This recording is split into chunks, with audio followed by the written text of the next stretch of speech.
Hi, shalom everyone. It's very sad news. There was this Shabbat, there was a terror attack, and this took place, I think, in northern Israel by the Golan.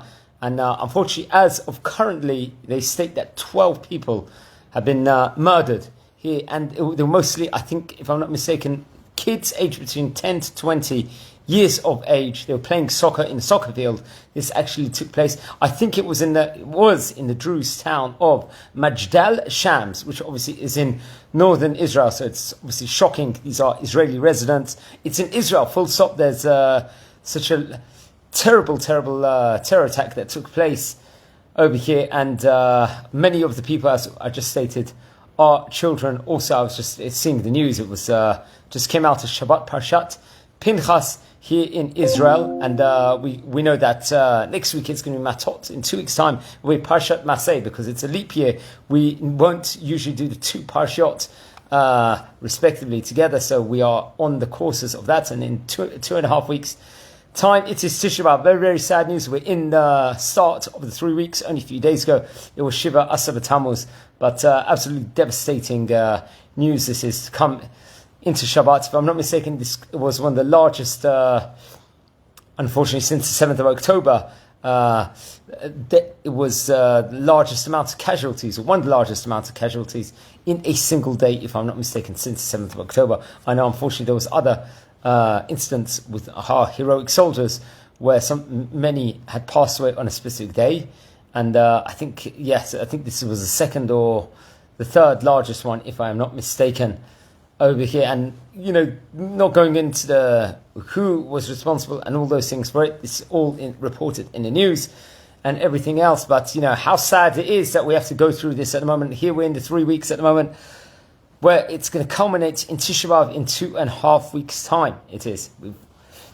It's been the worst year, pretty much so, since 7th of October, Simchat Torah, the atrocities that took place. Still there's hostages that are held inside the terrible conditions.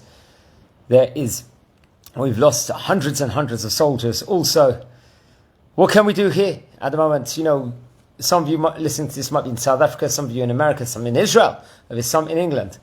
What can we do in the meantime about these atrocities that are taking place? We need to advocate for Israel now. We need to say over the truth of what's going on over here. We need to do as much as we can that's possible. And that thing that we can also do is pray. I think the Prime Minister, I said in a video a few days ago, gave a brilliant speech there in Congress. And he quoted Psukim from the Torah. He spoke about how Am Yisrael is similar to a lion. If you watch over some of the previous videos I did, I spoke about this also. How important it is that we have to be raw like lions. Who is a lion? What's the symbol of the lion? It is a tribe of Judah, Yehuda, respectively. That's why they say when we get up in the morning, we get up to pray frivolously, or actions, we should roar like a lion inside the morning. What we can do, we can be like lions with our Israel advocacy, how we treat other people in a good manner. Take that motivation from that and pray. Also, that's many other things we can do. How do I feel at the moment? It's obviously very nerve-wracking. I remember, I think it was on the 7th of October, I was in England for Simchat Torah, and I think it must have been a few days later, we flew back. I flew with my wife and the kids back to Israel. So obviously it was very, very nerve-wracking, because they were sending a lot of rockets at that stage in time. I was going back to Bet Shemesh that had received many, many rockets.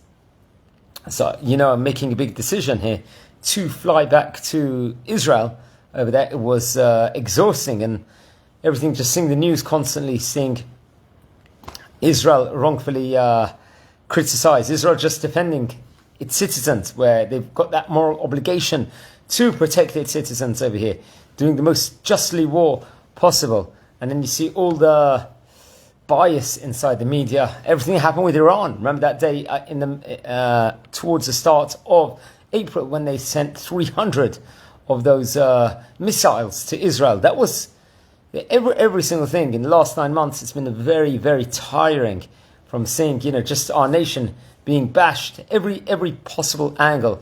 And you see the anti-Semitism, and you see the lack of people calling out the anti-Semitism that's taking place in a global scale. Just from every different angle, there's been so many issues over here. Now today, to come out of Shabbat and then hear this terrible news at the moment. What can we do? We've got to pray. We've got to increase the achdut, the unity with each other, because one of the early slogans of the war after the 7th of October was "B'yachad nenatzeach." If we are together, we will be victorious, and that's one of the things that we can do. So how can we improve this also? It's not just about prayer. It's not just about advocating for Israel. It's to be the togetherness. There was an initiative that was taking place more than a year ago, I think, after the passing of a rabbi's wife and 2 daughters, where there was a campaign to tell the people out there to call people they're friendly with, three of them, I think, before the Shabbats that were taking place over that period of time, and ask them how they're doing, speak to them, engage in them.